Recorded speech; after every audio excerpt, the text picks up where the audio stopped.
Hello and welcome to the channel. If you're someone who attends Zoom meetings frequently and you want captions to always appear automatically, you're in the right place.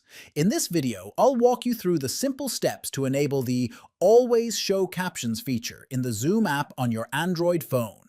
Open the Zoom app on your Android phone. Look at the bottom right corner of the screen and tap on More. From the menu that appears, select Meetings. Now scroll down through the options in the meeting settings until you find Always Show Captions. Toggle the switch next to Always Show Captions to turn it on.